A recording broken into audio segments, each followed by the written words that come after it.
What is that, Gail? Connor? Kenny, or This is Amber, Huh? Amber Keithley. Oh, okay. Is Alan back there? Okay. I need a motion to go back into regular session. So moved. All right, Moved and first and seconded. second, all those in favor, raise your right hand. I see Aye. Alan. raised his name. Aye. Thank you. Perfect. All right, let's keep moving through here. We have transportation. Ginger put a report in for us. Is there anything extra, Ginger? I did not. Okay. Have any questions on anything? Does anybody have questions It was a regarding? very thorough report, Ginger. All I'll say is just keep the ad going in the paper because you have to get more backups. I mean, that's It's hard, what I isn't see, but after touring that bus barn down there talking to several people, we got to get more bus drivers on the list. Very good report. No, thanks, Ginger. I mean, I'm glad you're doing that. So that's very helpful. Okay, oh, Mike. Mike, I know you'll have something. Oh, it's on the drive now. It wasn't earlier. Yeah, yeah. So we have to- Okay, do you have any questions on my report? The only thing that I want to kind of fill you guys in on is the water filters that we put on the water fountains. There's 3 that we put in, and they all deal with bottled water dispensers, plus the water fountains that are adjacent with the water fountain that has the bottle. So that way there's more than just one. So that's why we got what, 1, 2, 3, 4, 5 altogether that we can use.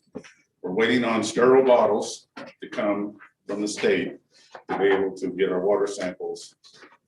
So that way we can send them back to the state to make sure where we are, everything's good. So we did have the copper teas taken out and that all went really well. We'll just kind of go through it once we get to it and see where we're at. Hopefully in time we'll be good to go. Good, So good update. other than that, stairways are done over at the middle school. Please check them out. They're awesome. It's just, I've talked to several kids that driving bus and they all say, oh, yeah, they're wonderful. So it's been working well. So is the water blue in color anymore?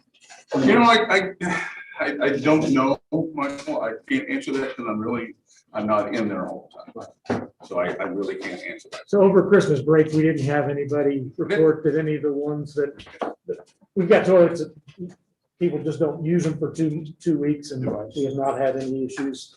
I haven't Yeah. seen anything. Nobody Nobody's said to reported. scrape them or, anything with stains or anything. So So the levels are down. Yeah. But it is still actionable. That's our concern. Mhm. So, on the bus barn, And I think that's in Bob's report, the bus barn. So So we've got places to talk, so just hold on to that. So though, hang 'cause that'll be- tight. okay, that'll hang be the tight, we're issue. gonna come back to that. So, okay. yeah, so Then I'm everybody done. keep your Okay. paper. Okay, thank you. Okay, principals, anybody have anything extra to add? Everybody should have read the principals report. Rod, do you have anything extra to add out of your report?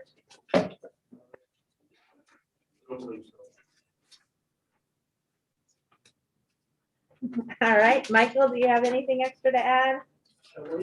All right, Randy, do you have anything extra to add? I don't really need to add anything. I think I just need some direction on what does the board want to do as far as sticking with 4 teachers or 8 sections next year, or moving to 5 teachers with 10 sections.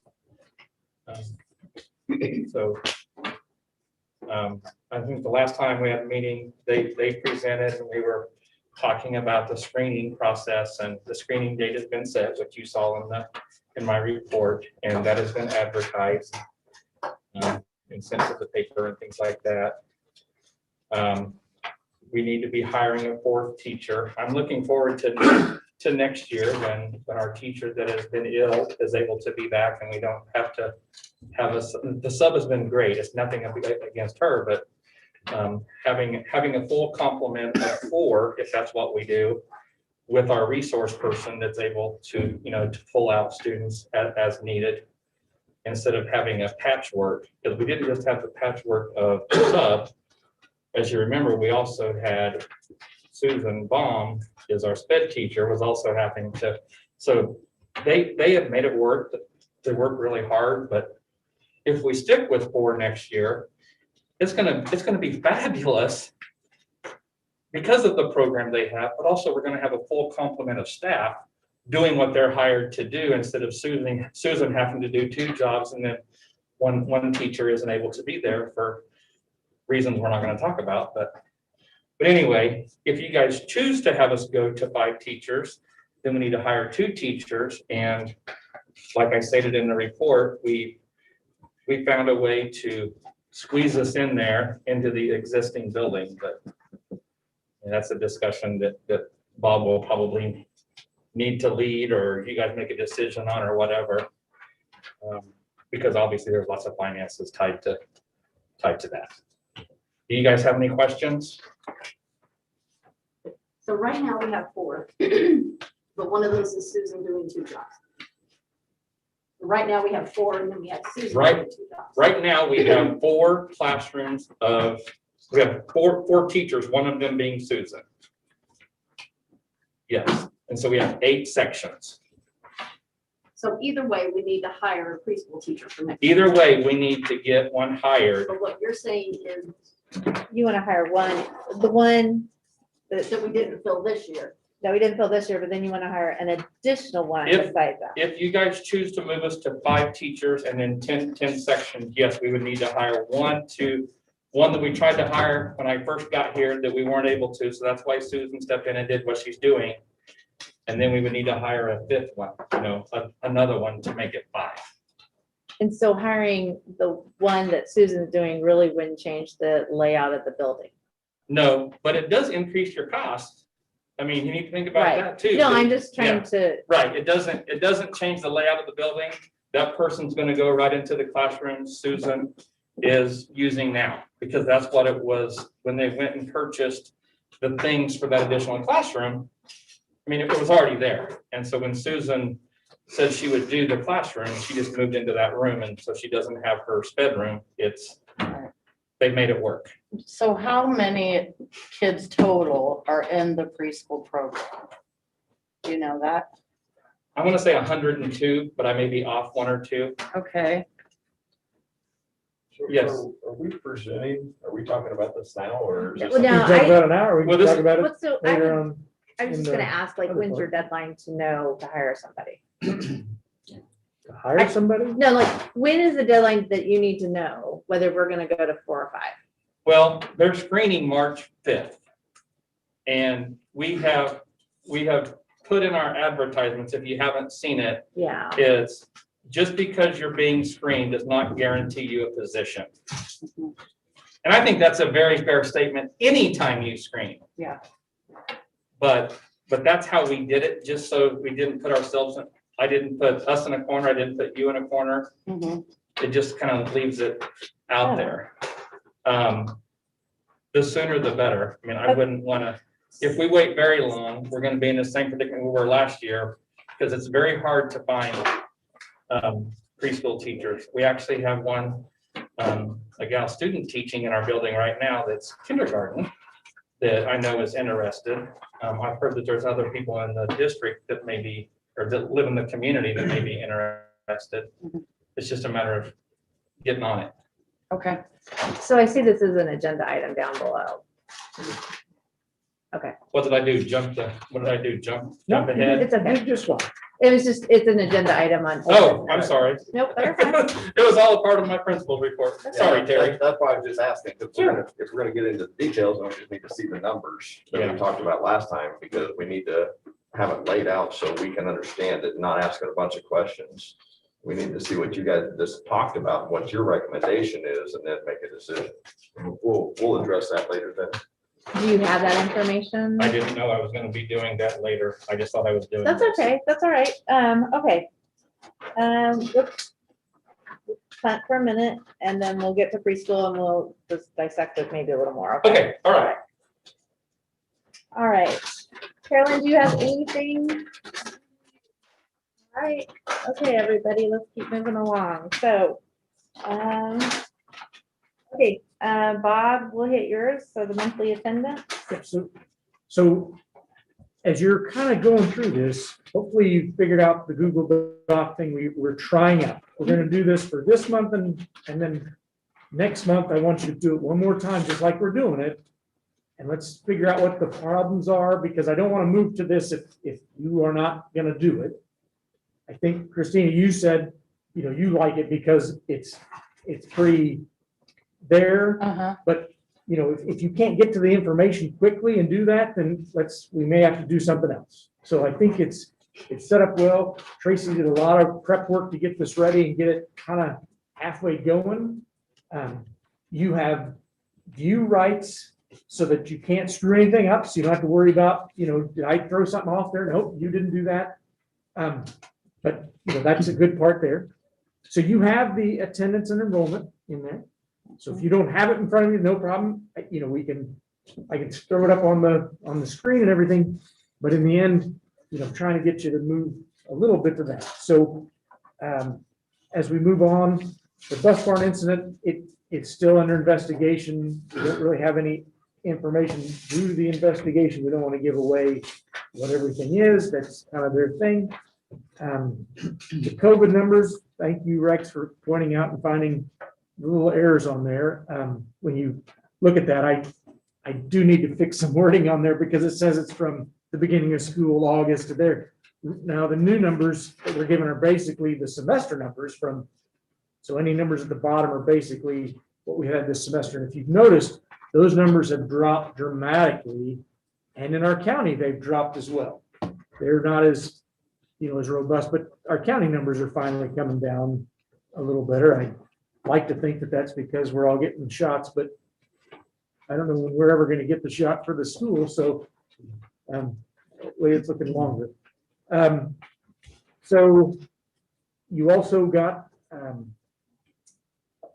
see, maybe I don't have it in there.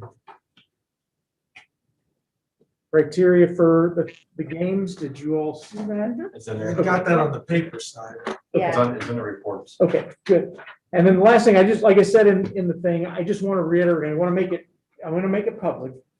Our goal with the blue water thing is to stop calling blue water, number one, but number two, the good part about blue water is it's easy to understand what the problem is. Copper is our problem. Mike has got a plan. Our guy that we hired has got a plan. He's working the plan. We're working the plan. We just need to get some testing done. Our goal is to come back at least before or after spring break and be able to drink the water. We're pretty confident we can do that, but we also want to prove to everybody that the water is safe by taking samples systematically between now and spring break. And our problem is I can take samples that we can do with a test kit, kind of like you could do at home, but I really want the KDHE Indicata DeVita thing that says everything's good. Because if I'm a parent, I would want to know that. I'd want to see the stuff, and I want KDHE to bless it and say, yep, you can drink the water. So that's our goal. So the only thing that's going to slow us down is if we can't get these water bottles in that are samples, and maybe I just need to make a call and run down there and go pick them up myself or something. But we want the city involved to do this testing so that we don't do anything wrong or anything like that. And they volunteer. The city is working with us. We really appreciate everything they're doing and working with us to do all that. So thank you. Okay, everybody saw in the superintendent, though, the new form recommended. Did everybody read through that? And did anybody have any issues? I thought it was fine. So are you comfortable, Bob, with moving forward with that? I am. I just, like I said, I like to kind of give you stuff and then wait till the next meeting. So if you've got concerns, you can do that. But if you're good, it would be great to have that in there. And we will start using that immediately for everything moving forward. But that also makes it so that your board president, so Madam President, I'm sorry, but she actually is technically your board agenda is her agenda. Oh, Well, I mean, I know, but, you know, and I'm not throwing you under the bus with that, but I think part of it is if you want to hear from somebody or somebody comes in, I think it helps the public know that the board, it's not me saying no or, you know, the president saying no, it's, you know, we both looked at it together and are making a determination. And I think that helps you in the long run, you know, make sure you have everything kind of outlined, and then, you know, we can work on, she can tell me what she'd like to have and we can get it done, and it makes it easy. I move that we accept the new wording for the USD 336 request to approve before the board. Second. all those in favor, raise your right hand or say aye. Aye. 7-0. Mike did both things. Does Yeah, that I count? love that. That's awesome, Mike. Make Okay, it 8-0? and then, Bob, do you want to go back and address the bus barn thing, the safety, what was on Mike's report?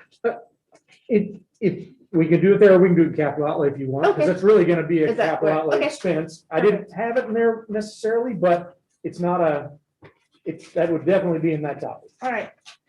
Okay, so let's go ahead and get into old business. So we're right at capital outlay. Okay, so Mike, why don't we talk yours first, because that one, you know, Well, the safety concerns, there's quite a list. So, got 4 things on my list. Is the electric down at the bus barn, the concrete work, and a set of stairs, and then regrading pretty much the whole bus barn down there to make it more level and more, just better to get around with a bus.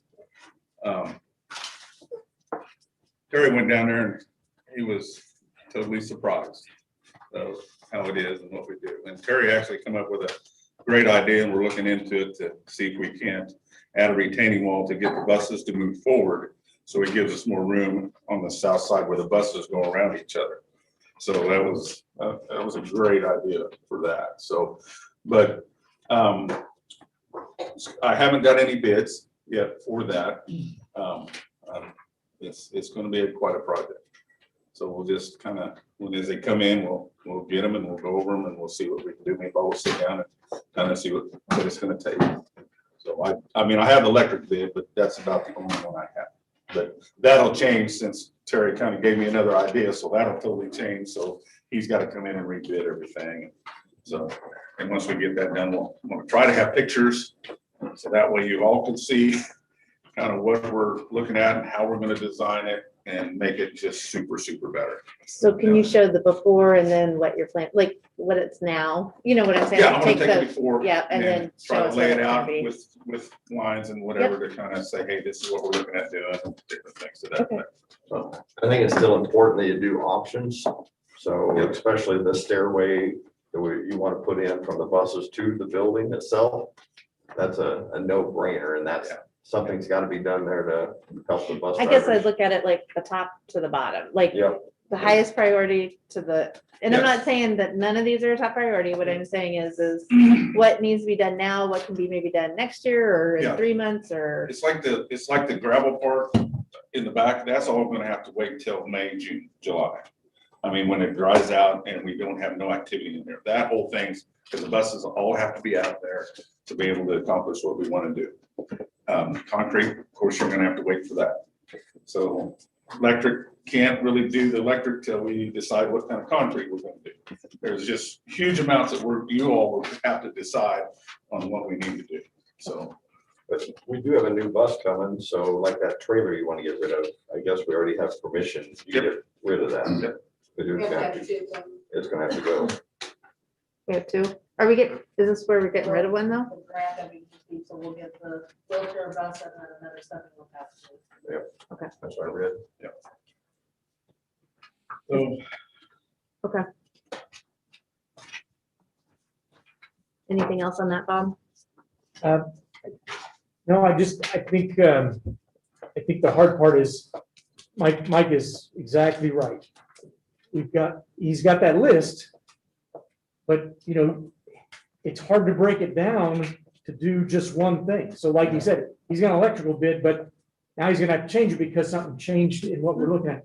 The hard part is really need kind of somebody to help plan that whole thing out the right way one time and then put it out there so we can see it and then do something with it. And then if you want to change it, that's fine.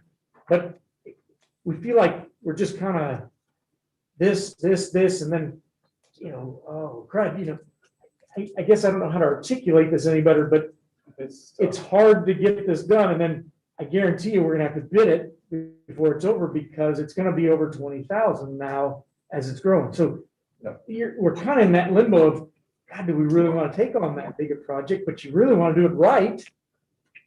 So That's where I think what Shelby's saying is that, I mean, we'd love to address all 10 of the things on your report. But financially, is that feasible? We need to figure out which ones are the most important to provide the safety for our drivers. Right. And then move on from there. yeah, that's where it started with, was the safety issue. But you know, while you do that, you can't forget that you've got electricity to deal with because he is having trouble with that. There is certain things. So it's kind of, now's a good time to get it while you're doing it. But yes, I don't know where to start and stop without making this so big that you're looking at a $50,000 project before it started. And You then, need to utilize, Jack needs to be a main player in this. Jack needs to be a main player in this. Oh, yes, He's yeah, gonna know. Yeah, I talk to And you him know, all this the might be time. where Alan is a good resource for all the years ahead of us. You know, to know, 'cause I'm sure there's some things that are still the same as they were when Alan drove. Yep, yeah, it didn't You know, change. and Ginger as well, because I know Ginger gets feedback from the drivers. Well, and Raymond's also there. Yeah, Raymond. he probably knows where all the skeletons are. So So, and Bobcat also came up with an idea, instead of just a concrete wall like Terry did, he thought, well, maybe we could get some of them big Lego blocks and set in there. You know, might be a little something different, so we're gonna look into that avenue too. You know, there's just several things that we're gonna look into to see what we can and can't do. Because then, you know, if you're gonna do blocks and the concrete guy, he just gonna put in footings. So then that changes the whole concrete bid thing. So, I mean, there's a lot going on here, Okay, so, so you'll just kind of be updating us as yeah, we go. Okay, yes, ma'am. Yep. all right. is any board member more wanting to work on this than others? And maybe we could just have that committee work with Mike to kind of help do that? Alan, would you, I mean, I'm not trying to volunteer out, but I know he's got at least the bus barn kind of. I would accept that, Bob, yes. I think it would help to have maybe 2 board members or 3 that could kind of help bounce ideas off, and then maybe you could help develop the scope a little better, knowing what, that you have no money, so, but you need to do Be creative. better, you might as well do it right, or you're just Good gonna job, Terry. keep Band-Aids. So Alan, if you need help, I'd be happy to meet you down there. It's amazing what the bus drivers have to do with that. Small facility that we have down there, but it's gotta be broken down into phases because leveling out the rock, that's a really expensive project. And the odds of us doing that this year is gonna be really slim. So then we gotta say, okay, what are our steps? Yes, All right, thank you. All right, sounds good. All right. Oh. Call me whenever you want to talk to me or something, Terry. All right, sounds good. All right. Okay, now we'll go back to the capital outlays, like capital outlay. Go ahead. Yep, so, ESSER 2 money, we'll be getting that, but all of a sudden, the state has decided that they'd like to, so we've kind of got a carryover, because we've got ESSER 2 discussion later on in the meeting in new business. But I need to kind of give you a little bit of an update on this. Just so you kind of have the new fact sheet and,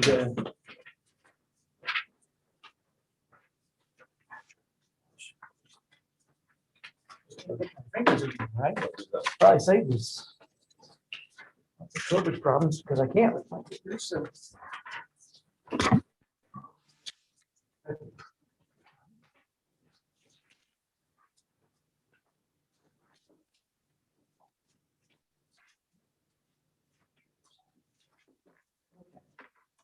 So really, the thing I want you to kind of see is on the back page, that yellow, and I will see if I can get it up there.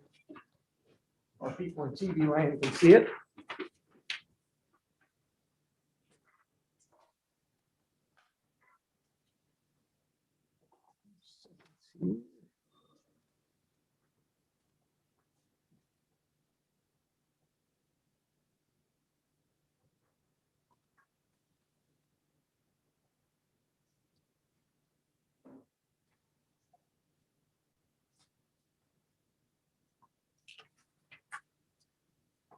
So what's happened is that the state has decided that, the feds are giving us this money, but they've decided that we need to give them a plan for how we're going to spend this one. It's a significant amount. It's $520,000 for our district, $520,000. A good amount, but not all amounts are equal. So a school about our size, maybe a little bit bigger, got almost double this money. And a school our size, just down the road, closer to Manhattan, got a third of what we got almost. Because it's based on your federal title, entitlements, and all those things. So they look at it through a need-based thing instead of the fact that everybody's COVID issues are approximately the same.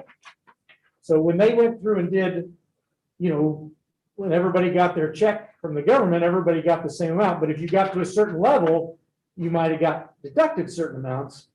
But I sometimes feel like the feds may have just messed us up a little bit because everybody's got needs that have the same things. But so that's where the state is trying to say, well, we want to help you not spend it, and we want to help you make sure that you're looking at what's important. And they highlighted these yellow things for superintendents because some superintendents were a little far off the reservation trying to buy a fleet of buses or something, and others were, we're still going to be able to use this for HVAC stuff if we like. We can still use it for the things that are in this document, but they're going to make sure that this yellow part is the thing we do first, which is what schools are about. We need to address the learning loss. Okay, we need to be able to articulate what learning loss we had, and we need to be able to articulate how we're going to, help fix that learning loss of students. Okay, so that's what ESSER 2 money is. It just became a new hurdle for us, but you can kind of tell the problem though is if they don't give us this data now so we can fill out our application, I can't do HVAC stuff, at the drop of a hat. We have to kind of get this stuff going. So I've asked, Train to give us some stuff. They've run into a little bit of a snag already. And it's so the snag is that the bids for this next part for what we asked for are coming in $100,000 higher than what they had before. So when you're planning on spending $300,000 and the bid came back from our guy for $415,000. So I asked Adam, how far off are we? Why are we off like this? Is it steel prices or? He said, I don't understand. I don't know why the prices are higher. I've directed him to go out and bid this from somebody else. I got to keep everybody honest because that is not going to happen. I can't do this. We can't do this. We can't have a project and then have kind of a budget that we can kind of know that it's going to go up a few percentage points, but it cannot go up Not that much. 25% in 2 months. It can't do that. So they're going to try to rebid it from other companies now and just see what we can do for that. I don't know what to tell you there. It's going to be a concern if we can't get things to come in at a price. But number one, I also got to get it, and then I got to have it, the autonomy for us to be able to spend it if the board, if the, not the board, but if the state board doesn't okay our thing, so we've got a lot of things that gotta move fast again. It seems like all we do is move really fast on that stuff. So, and then we didn't transportation on the buses for next year. You know, we didn't land very high on that lottery. I don't know what I've got to do. I know I sent it in on time and we do a good job, but for some reason, we just don't end up very high on that lottery for the feds to give us $20,000 for the buses. That's kind of slowing us down. So are you gonna come back then with a plan for this, for submitting this information? As soon as I can get it, Okay, and if it becomes an issue where we've got to approve something and get everybody to sign off on it and do everything, we may have to have a special meeting.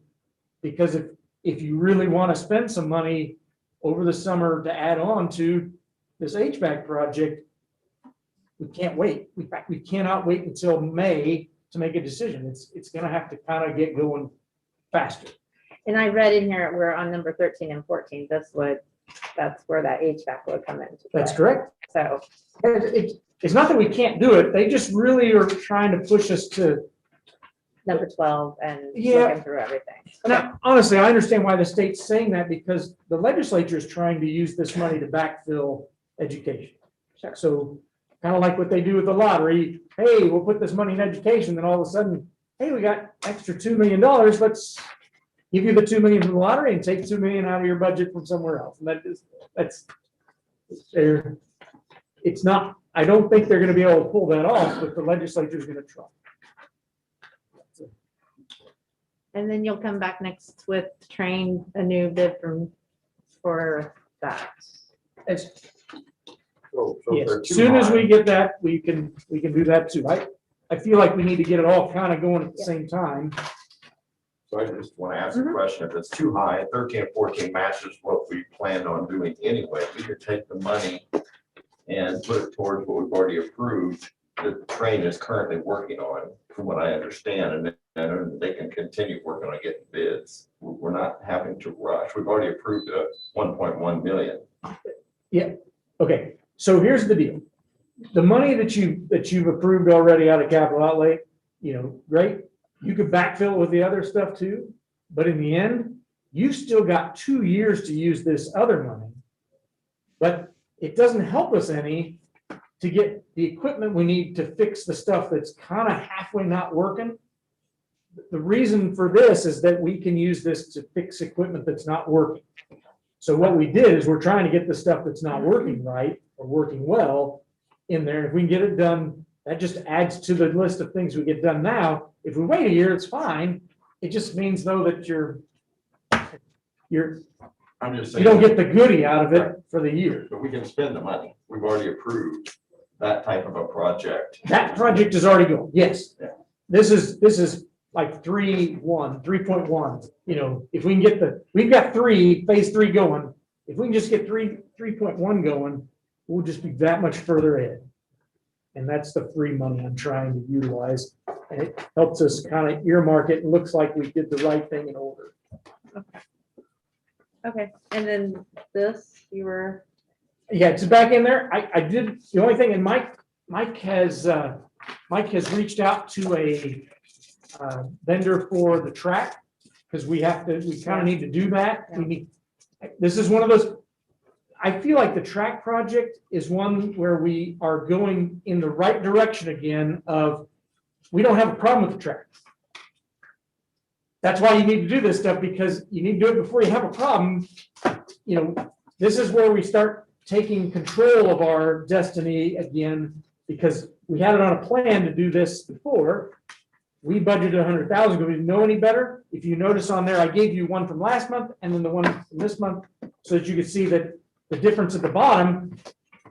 The good part is Mike and I estimate really high, so that you scare the bejeebies out of you now. So now you can see, hey, it looks like, so Mike's got a soft bid, because anything over 20,000, right. we have to bid. So And he's even got a new avenue now to get that bid faster, I think. So we hope that in March or April, we'll be coming back to you with the bid that is at least as good or if not better than the money you see there for the track now.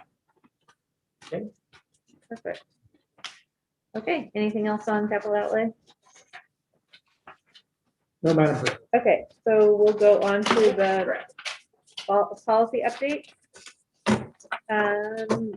We did this last month, right? You gave it to us all last month. I think. You had it last time. It's in your Google Drive too, so you don't have another printed copy. Did It's been anybody? reviewed. Everything looks good. This is just no brainer stuff. It's really, All right. um, Did anyone have any concerns on it?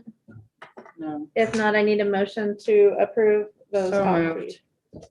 I need a second. All right, it's been moved and seconded. All those raise your right hand in favor. All those opposed. Alan, did you say aye? Aye, Thank you. I said aye. All right, 7-0. All right, we're moving on to preschool, so we'll talk about it in more depth now. I guess so.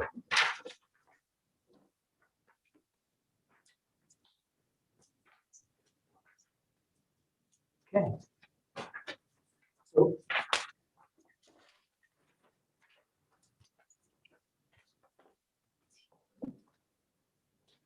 The preschool people, Mr. Fox, Amy and I kind of all got working together on this a little bit. And then my job was to do to figure out how to, what did it cost us? Now, you'll notice at the top of this, there is 400 little things that say it's my way of saying, this is harder than snot to put together. So I put a lot of things up there that kind of get me out of trouble. So when somebody prints this, I at least need that part to put up there at the top. So I had a lot of disclaimers there. So let me get this up for Alan so he can see it.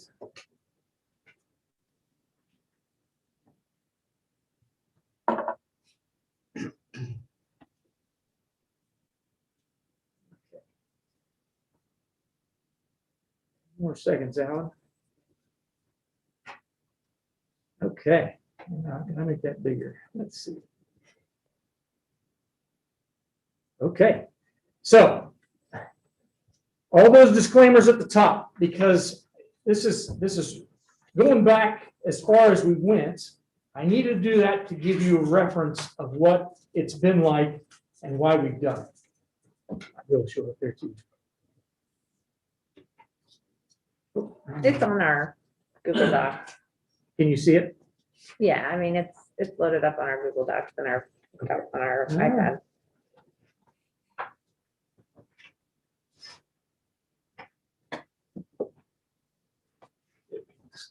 Okay.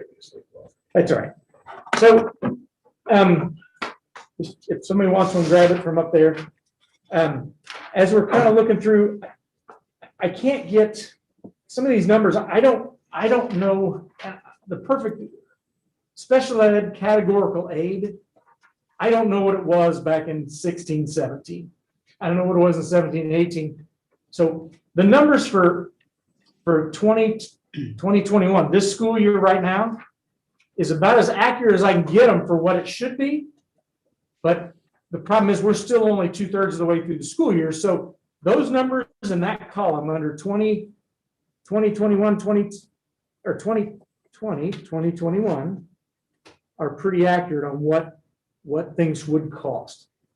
So let me walk you through a little bit of what the rationale is and why I'm showing you all this stuff.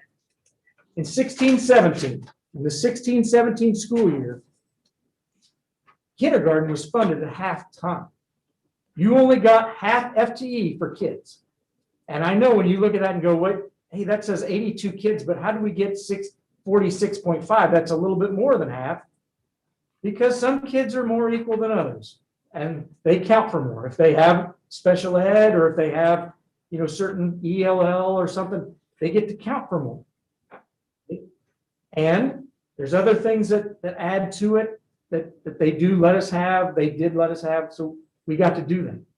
Your program back then was a special ed program. If you remember, you got money based upon, the only reason you got money was from special ed students in your preschool and tuition. We charged $115 a month in tuition for back then it was 4 days of preschool. And kids that were like 3-year-olds that got to go, they only had to go 2 days a week. So you cut that in half to like $57.50 or something. So I don't know the number, so I just took the worst case scenario and put it up there, what we could have got up there. So everything above the red line is your income for your preschool program. Everything below the red line, except the very bottom line, is your expenditures, what it cost. So your preschool program brought in around $77,000. Your expenditures for that were $87,000. Okay, based upon regular ed teachers, special ed teachers, the paras, and then the reason I put bond in there because we did outfit the classrooms, we used bond money, so it's kind of that didn't really cost. It cost the district, but you told the taxpayers you were going to do that with money.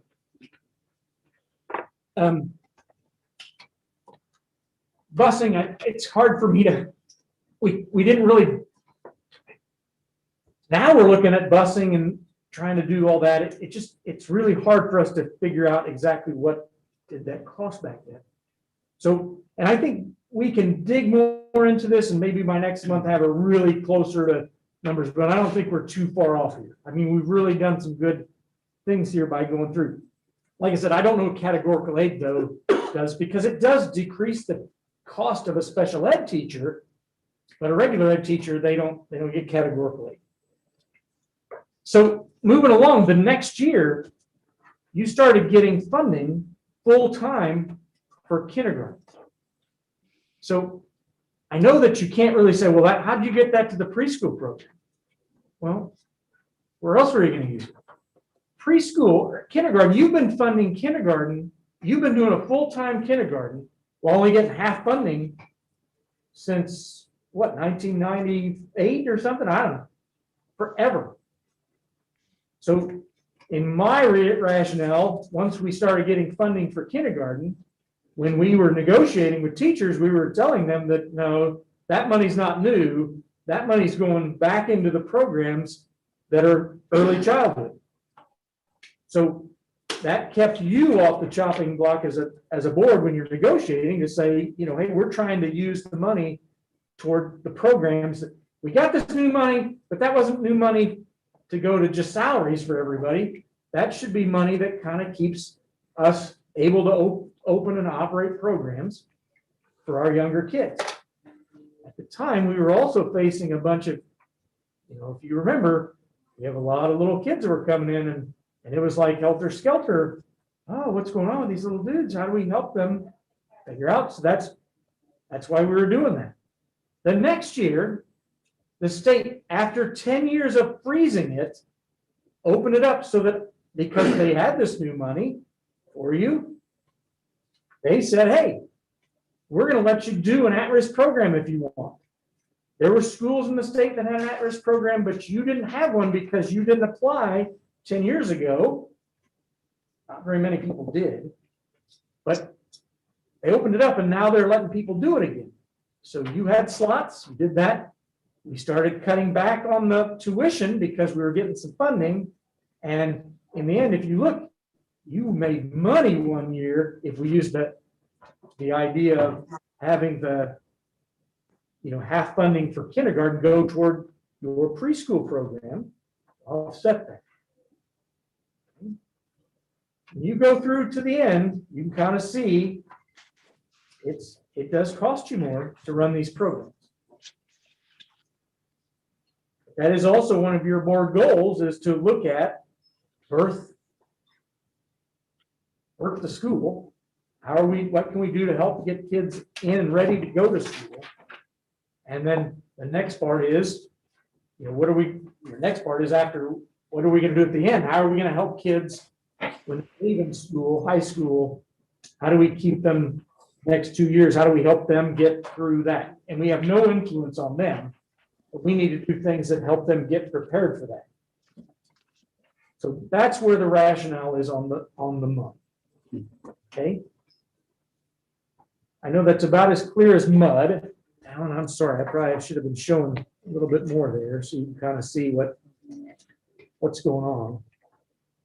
Well, I have some major concerns about these numbers. Okay, Why, when we had 3 teachers and 6 half-day sessions, did we have 3 more students than we do with 4 teachers and 8 sessions?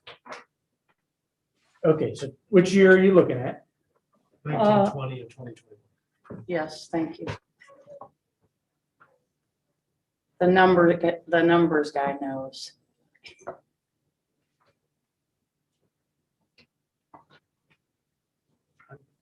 We had 77 and a half kids in 19 to 20. Yeah, we had 72. 145 students total in 19 to 20 and 142 total this year. The first number will be the number of students, the second number will be the full-time equivalent. So we only had Okay. 77. Okay, I was combining them. Thank you. Oh, okay, thank you.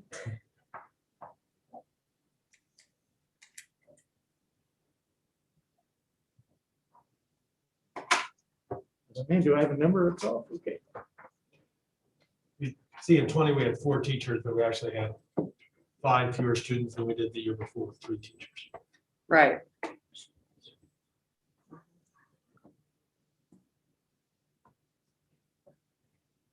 And we're only projecting if we add a whole nother classroom and 2 more sessions, 10 more, or not 10, because I was adding math wrong.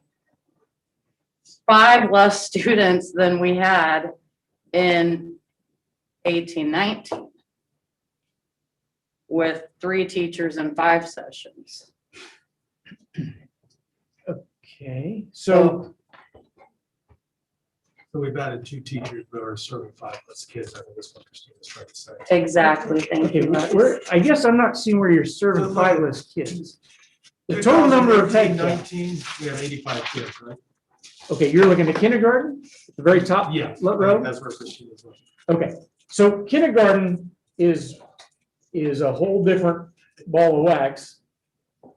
That's where the funding source is coming from because Okay. we paid twice as much. Yeah, Okay, so that's not what we're talking about. You're looking at, if you go down K, over to the far left, you go K, Oh, I think it's confusing. It says preschool K. Go Yeah. go down to the That's total what's preschool on the confusing. left, Christina. okay, So we've gone Total from 49, numbers. 65 to 103 to 120. So we're looking at going from 103 to 120. okay. And we said this year it's at 102. It's gone back. So and forth. It's 18 right. kids, and then we're adding another teacher, would want to add a 5th teacher and another para. You'd have to, hold on, I have some options here. If you add the 5th teacher, you'd be adding 2 paras. Oh, Not according to this. Wait, no? That's what we talked Well, about. in our probably the meeting. 1 regular Because it ed para, doesn't 1 list- special ed para. Yeah, you're right. So that would be One 2. special ed, one regular. The 2 paras and then the teacher for essentially 17 more students.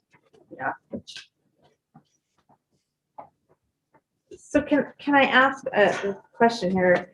If we were looking to fill the spot that Susan Baum, helped us out on, I guess I kind of wanted to see that number for, because Susan took over. So if we had 4 and Susan, is that kind of what you're talking about? Like, that's how it would be?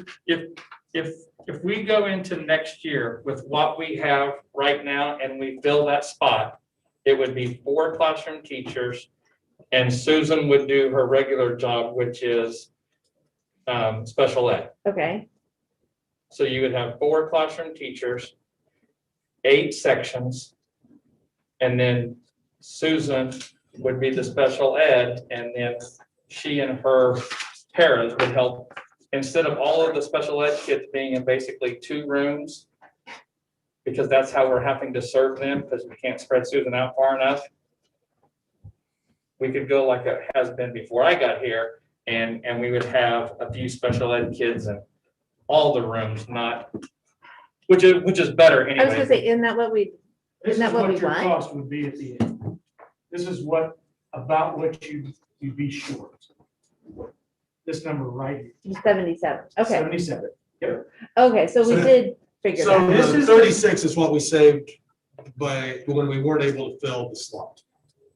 Or, Yes, because it was 44, and if we would have filled the spot, it would have been 77. okay, so let's make sure we're looking at the right stuff. So this is really the number that's important for right now. This kind of tells you what your numbers have been. So you've had 57 total head count in preschool when you started.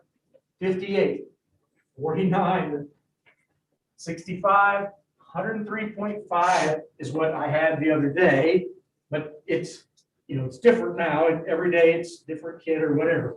This is during COVID. Okay.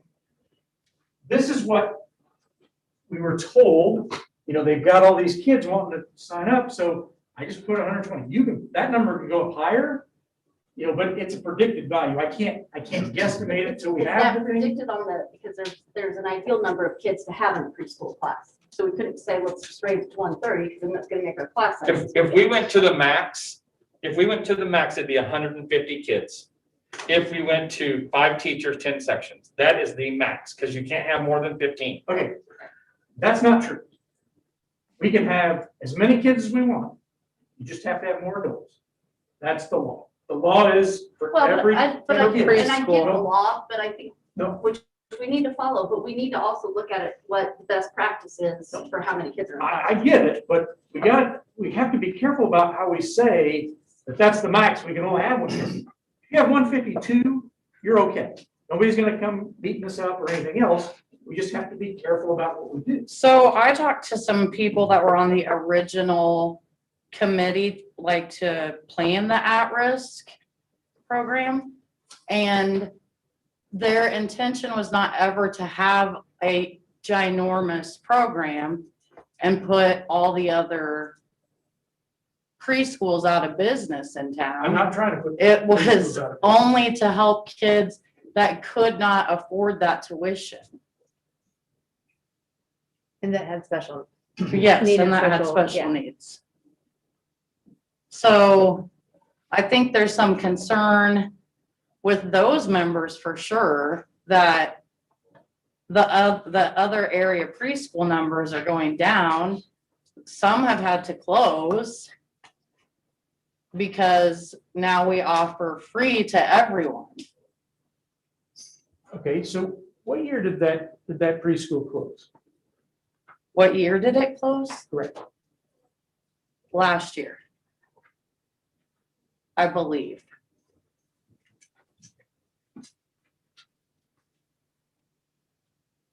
Saying the year we went from 65 to 103. Yes. No, because that's this year. 103 is this year. Okay. So it would have been Well, then, 49 to 65. yeah, We didn't have those numbers until they closed. right. So when they came in and said, we can't do this anymore, we don't have a higher number. I believe all 3 all 3 preschools were suffering. Uh-huh. And then all of a sudden, we had a rush of people at the last minute come in and want into the program. Right.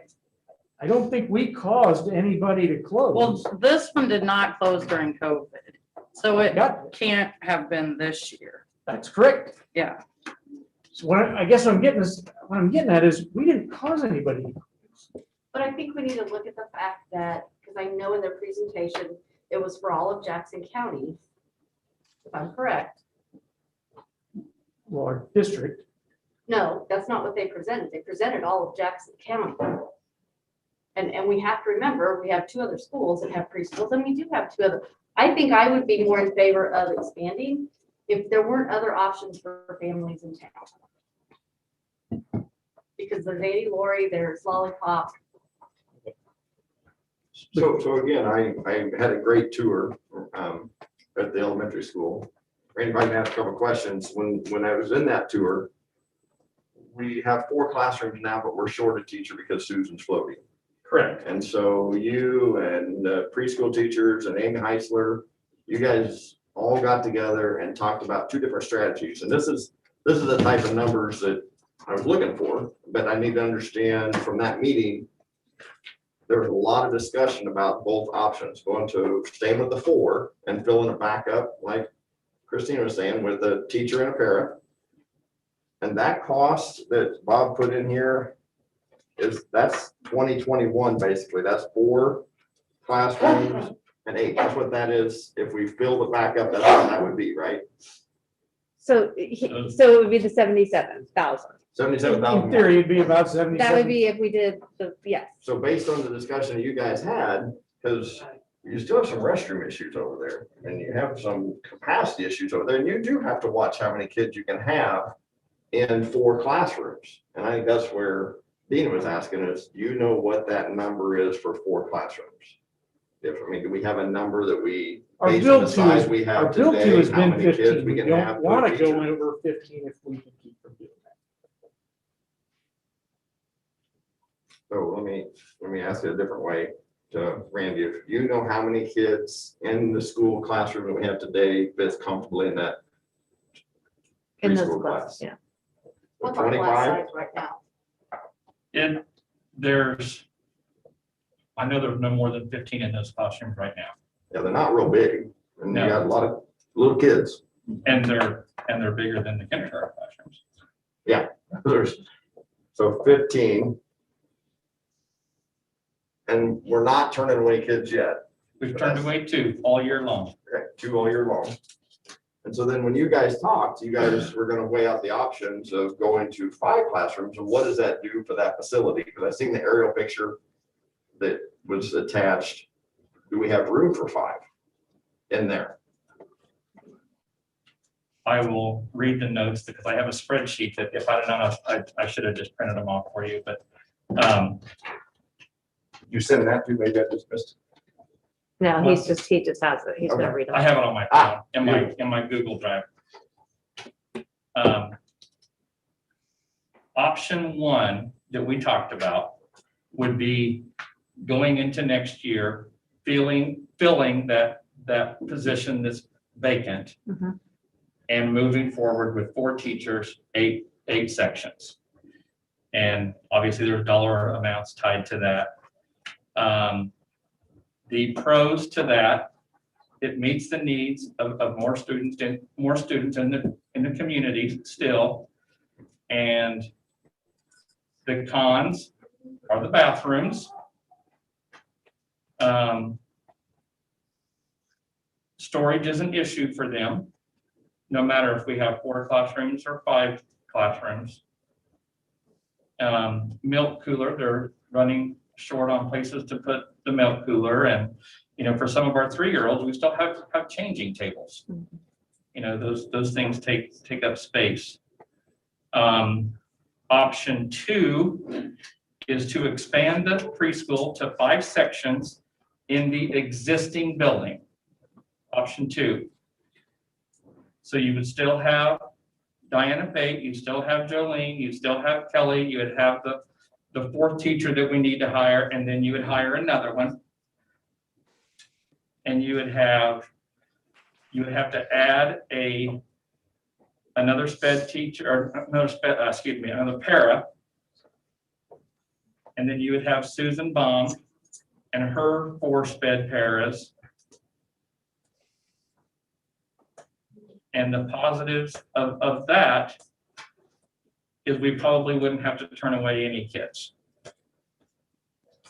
Keep But in is mind, we that only the- turned away two. Is that the rough cost of 86,000?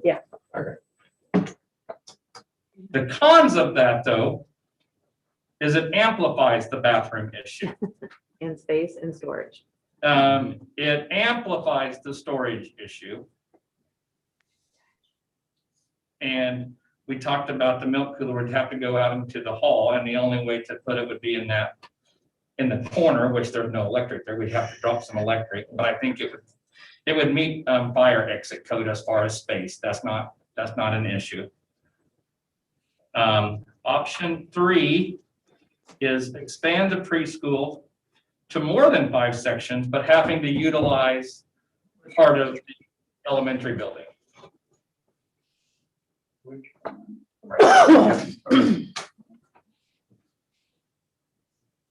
And then,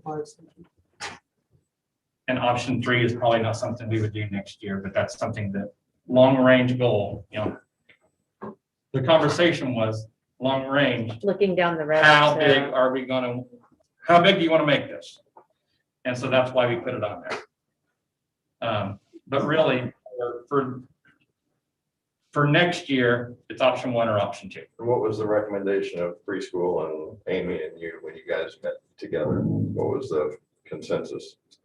The consensus was go to screening, see if there's a need, and if there's a need, we'll do 5. That's the consensus.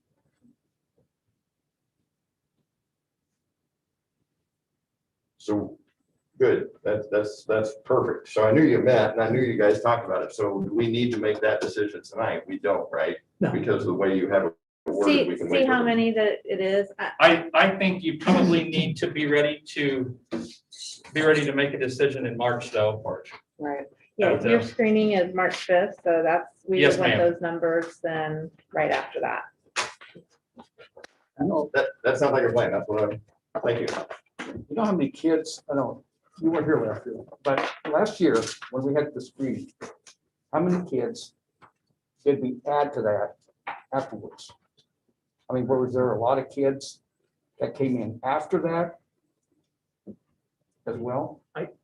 Yes, we always do. We have a lot of people that don't go through the screening, and then in the summer, they just kind of come out of the woodwork and do that. So, but that's, everybody's got that issue. Right. Every preschool in America's So- got that. Yeah. Here's what I would say, Randy, is, my opinion is I totally agree that we need to fill the teaching position that Susan Baum played a part of. Yes. It's a good thing, because then, like you said, it doesn't keep all those kids in 2 classrooms, it spreads it out. And then Susan and her pair can do what was needed to be done, And so I totally agree with going forward for that piece. And we're doing that already? Do we have to, do we put I that in think- there? We've already got the ad out and Right. everything Okay, else. so that's being done. So I am totally in favor I of agree. adding that teacher that Susan kind of double duty on. Yeah, well, and if you want to look at it from this standpoint, we really haven't had a very good picture of what 4 teachers and 8 sections look like. Right, Right. right. Good point. So, okay, Thank you, guys. Thank you. Thanks. all right, the LOB, I think Bolton Recorder did as good a job as any trying to explain it any better.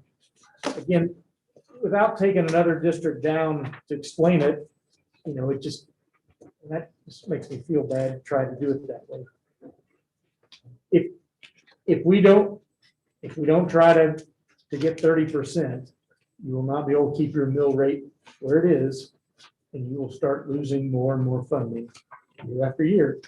And it'll be harder and harder, because once you start losing those mills and you get to 30%, you say, hey, I'd like to add mills back, then you will be telling everybody that one thing, and then you will have to raise their taxes to get more funding. So I guess what I'm saying is passing the resolution to get 33%, the ability for you to raise it to 33% of your operating budget gives you the power to keep the mill rate the exact same for a lot more years to come. So what are we at right now? What's your mill rate? I mean, or for LOB. Your LOB's maxed out at 30%. Okay, so to go to 33, there's no vote involved. Well, you have to vote to pass the resolution. Mhm. And you have to send that, put it to the paper so that their people can look at it and decide whether they want to pass a petition to protest it. If they go through that part, then you have to go through the voting process and everything else. Like I said, hopefully we've got enough information out there that people could understand that all you're doing is trying to keep the mill rate the same. What steps do you need from us to move forward? I need you to pass the resolution that says you'd like to move. You have the budget authority to raise the mill rate to 33%. The LOB. LOB. And do you want us to do that tonight? If you don't do it tonight, I don't know if we can do it. have Okay, enough I just time to didn't see get it on our thing to do, so. Sorry, I No, didn't no, want to it's okay. assume too much. Nope, that's fine. 'Cause you are the ones that are gonna take a beating. I mean, and if they do, please just bring them to me and I'll try to explain it a little better, but in the end, it's, I don't know how to explain taxes. I'm not a Is there a tax way guy. you could use a school, but just call it school A versus? Yeah, I mean, I could try. I mean, it's pretty easy when you look at one of the schools that we have that's close, and it's the same size, so, but I guess I could use fictional school A and we're school B. Here's what we've got. And I think that would help me understand. And by passing this, we're giving ourselves the option to raise it to 33. We are not raising. Oh, God, no. You won't hit 33 for a long time.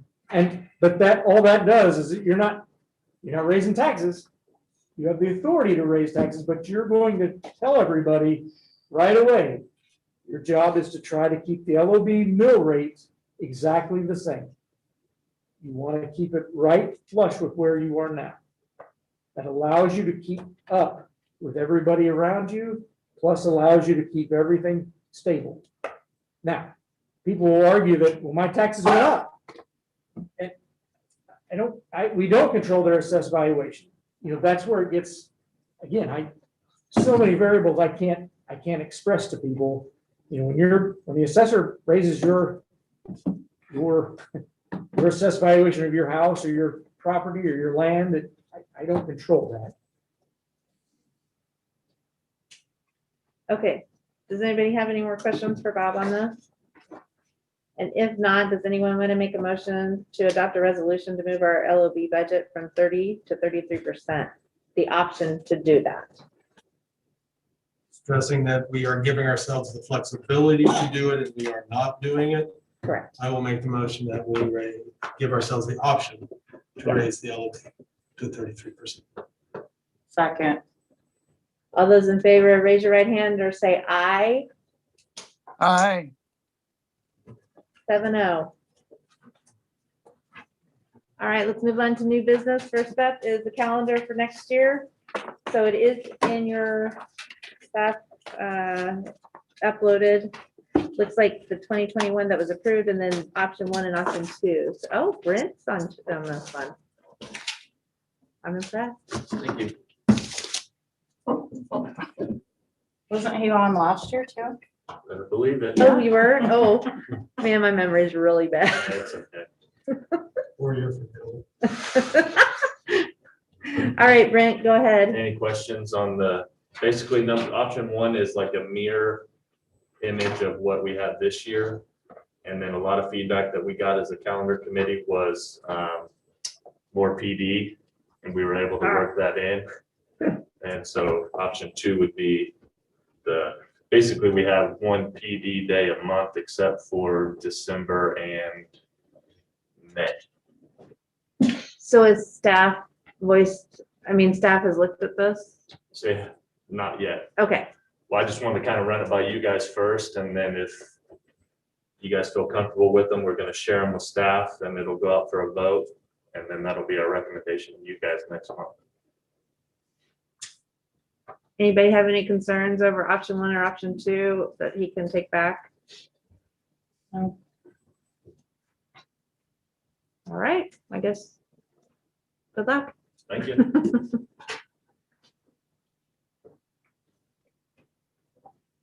All right, next is CARE, Sparks, and ESSER federal funding.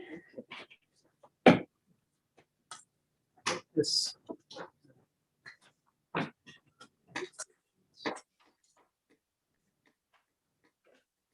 So CARES was the first thing that came out with COVID, and we were just, struggling to, how are we gonna afford to buy masks and all this stuff?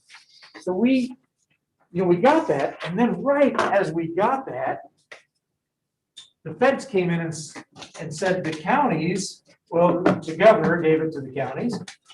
We got the Sparks money. Same thing. We want you to spend it on whatever you need, but that one came with the price of, hey, you've got to spend that Sparks money before the end of this year. So by the 31st of December, and that kind of threw us into a tizzy, but it also meant we had this, we also had to,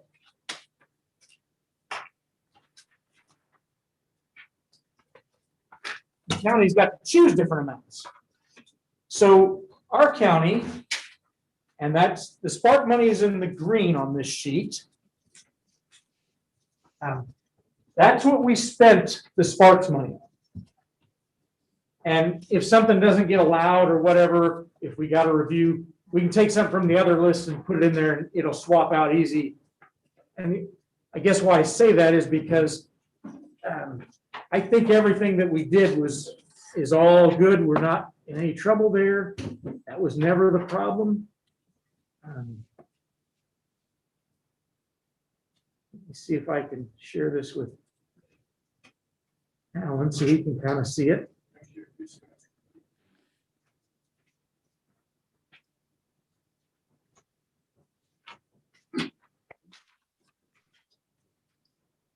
So at the top, you kind of see what that was. The county, our county gave us $250,000. It came out to $222.70 or so per head count kid for us. So the three superintendents talked really fast and got them to use head count instead of FTE because, I couldn't buy masks for FTE. I had to buy masks for real kids. So they bought that one, and thank God, because that helped. That was where we got that polar ionization that we put in. So that's cleaning the air, scrubbing the air, ionizing the air so that it's kind of like anything that they can hook onto it, hooks onto it, and it falls into the filter and gets taken care of. The other thing we got is we were able to put our iPads that we bought, because we wouldn't have bought those iPads had it not been for COVID. We bought the iPads for kindergarten, K2. And so those kind of things. We have not spent all of our CARES money, but we don't have to spend that all just to spend it. So we kind of reallocate a little bit of that so that because we can have a little more time with that. The next column, which we don't really have a plan for, we've got plans, but we don't have a plan. I don't want to tell you we don't know what we're going to do. Please, every school in the state will figure out what to do with that money and use it to help kids with their, any gaps we have in education. We're going to do that. We can do things with HVAC. We can do other things, but I just want you to kind of see what it is.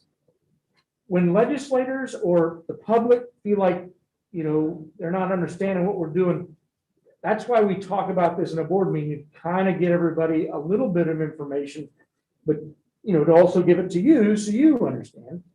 And then we're going to be putting together things very quickly to try to work on that. So some of the things we're talking about, in service on the 15th, which is Monday, the day off that we got because of some other things that, thank you board for doing that for them and us, is to kind of look at what can we do to help.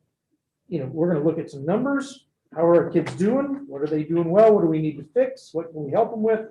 And then try to come up with a plan to do that. I will tell you this.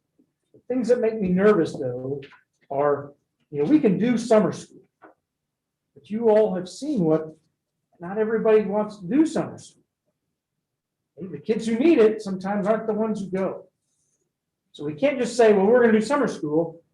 You know, we gotta be purposeful. We gotta figure out what we're gonna do.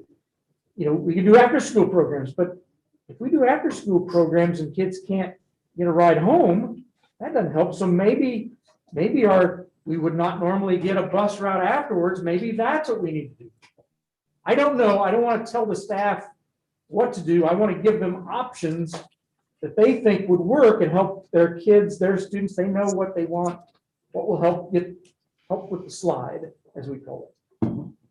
But we've got to brainstorm some good options and then try to, and you've got 2 or 3 years to use this money. I mean, I know it says up there spend by 2022, but that was an original thing. I needed to check that before I get too far, but we've got plenty of time to spend.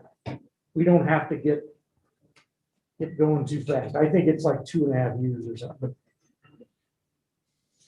So we've got plenty of things to do. We got plenty of things we need to get done. We got to develop that plan. Okay. Okay, next is was there anything else on that? Sorry, Bob. That's it. Okay, then now it's Greenbush virtual program, which is uploaded into your Okay. thing as well. This one, so I asked Carolyn to step in on this part, and we met with the guy from Greenbush. So, and the very first question we want to make sure we got was, we do not want this messing with our Fresh Start program, our adult ed program, our credit recovery type things for adults, those kind of things. So I'm happy Carolyn's here to say the same things, hopefully I would say, but we got an assurance that that's not going to be the case, that we don't have to worry. It's going to be, our program is fine. It will run autonomous to this. I would like to utilize this as an option. We lost, easy to say, we lost 50 kids to homeschool this school year because of the COVID issue. I'd like to give parents an option if they want to do virtual programs and they're willing to do that stuff. We can do this. The Greenbush program costs us, it's either $4,000 a kid that takes it on. We get the funding and then we pay them $4,000. Or if we provide the device, $3,500. Okay.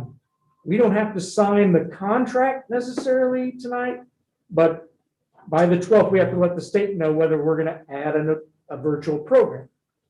This would not have taken over for remotes. This would not be in lieu of remotes. This is a totally separate program that other schools have.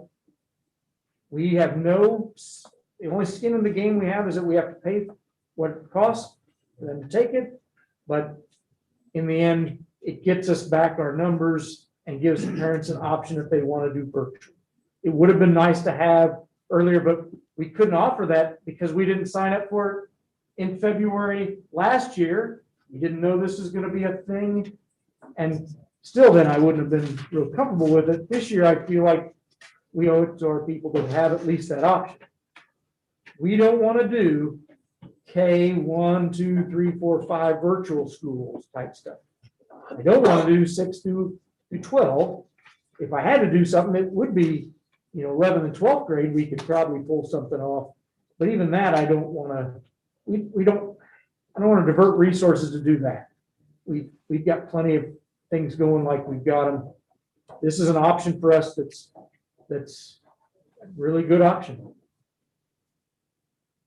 So I guess I would recommend that we utilize the virtual program, and that I talked to Tom a little bit longer about whether it'd be better for us to provide the computer or not. If we do the virtual program, grading. It's all been. So We just have to report cards would provide- be issued by, Diploma's through us. Okay. The only thing we do have to provide is a liaison between Greenbush and us. So that there is somebody, Carolyn, help me if I'm missing this part, but it's almost like a counselor to kind of make sure they've got somebody here to talk to also. They're gonna do all their stuff through Greenbush, but they really want one person to be that home contact to kind of reach out to those people, back and forth to make sure that they feel comfy, and that sounds good to me. I'd rather have that as well. Correct, yeah. If a kid isn't logging on or you have to have that contact, you've got to have a local person available to go check in on that. So what would they do? Call you and say, can you go check on this person? I would assume so. Something like that, or So would that be a new position or someone? Other duties as assigned. Mhm.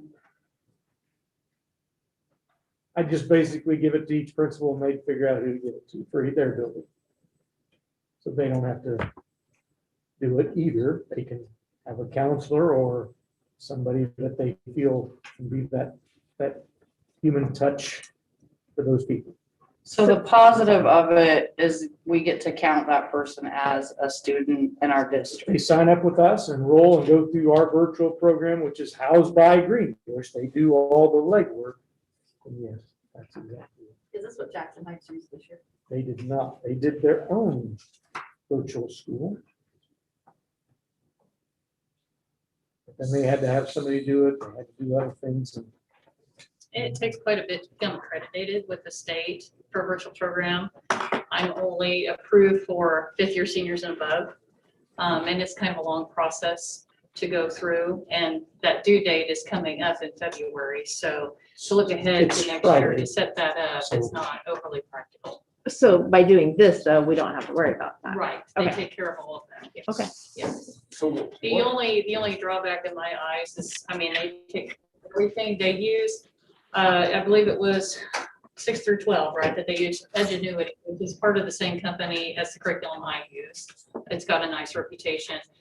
They're using a different online curriculum for the elementary, the Florida virtual. Florida virtual. And so that's all taken care of and set up, and they have course monitors for that, online teachers. It comes with kind of a hefty price tags as far as what they take of our state funding, but it's a nice option when we don't currently have an option. So if somebody's enrolled in this, what does that mean for eligibility for the play? It's a Scholarship? district decision. Not that we need to decide tonight. That's correct.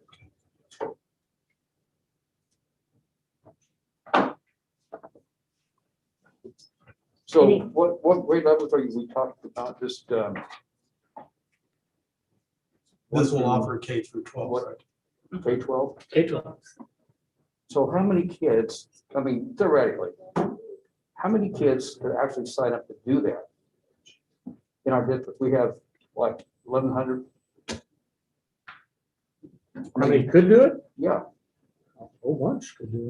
The sky's the limit, but if you're asking me to be an actuary and tell you about what we're gonna lose or not lose by having or have or not lose, I think you probably lost everybody that you're gonna lose. And I don't mean that to say like people won't think there's other options. Yeah. But, after COVID gets done, some people are gonna say, this worked for me. But do they really want to keep going at it by themselves, trying to do this, whereas this could give them an option to still be part of the school and give them a way to be legitimately doing things. So every homeschooler, that comes in, they're not all created equal. So I'm not saying that people don't, all kinds of different things. I've seen it all. But I hope I never see it all. But in the end, sometimes people, after a few years, want to come back. Their kids aren't in the same spot. So I think this gives us and them a little peace of mind if they still want to do that. At any time, somebody can go to Jackson Heights and say, I'd like to be in your program, your school. Whether they do it or not, that's up to them. Or if Jackson Heights takes them. But we don't pay like for 10 spots ahead of Nope. time. It's if they sign up, then we pay. That's correct. So This if is- nobody signs up, then, but it's an option out there. I'm just thinking, and this just, again, just hypothetical. Where's you get like 300 or 400 kids? I mean, kids are gonna try it out, and then they're gonna say, oh, this is great, this is a cool thing, I'll try it. I mean, what if you have 500 kids from the school district, for example? And I don't know, that decide they want to stay home and learn virtually. I've heard that argument for so long that people are gonna wanna do this and do it and do it and do it. And the reality is, almost every kid wants to be with their friends, they wanna be around people. Yeah. There's some that do this. We've got people on Family Choice Remote. Probably a third of our parents, do a really, more than a third, but we do a really good job and they're helping their kid go and they're succeeding. We've got another third that are, things are just kind of going okay. I'd have to say probably another third that the kids are not doing anything. So, they're signed up for something, but they're not doing it. So you're going to see, from us, another program quickly about Family Choice Remote, because we're to the point where they're not doing anything. We've got to do something else. We're gonna have to make them come back. I don't want to say that way, but they're gonna have to have a medical reason not to come back and get that signed off, because they are not doing anything. We are not living up to our obligation as a public school.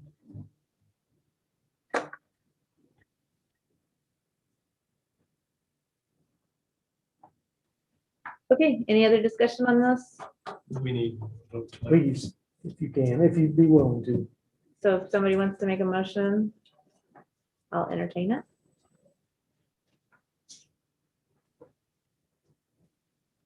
Well, I don't have it written out what it's supposed to say, Shelby. All right, hold on, let me find it here. Just make a motion that we give authority to Bob to move forward with the Green Bush virtual program. So moved. Is that okay? And if you, honestly, how about give it to Bob and Carolyn, or Carolyn? sorry. She knows this stuff better, much better than I, so I'd like to use her anyway, so she's gonna We be the give one. administration, Pardon? we give administration the authority. Yes. There you Sounds good. Move that way. All right, so we have a motion to give administration to move forward with the Green Bush virtual programs. Do I have a second? All second. All right, moved in second. All those in favor, raise your right hand or say aye. Aye. Have a no. Thank you. All right, we're gonna move into executive session. Who needs a quick break? Expecting Alan to say aye.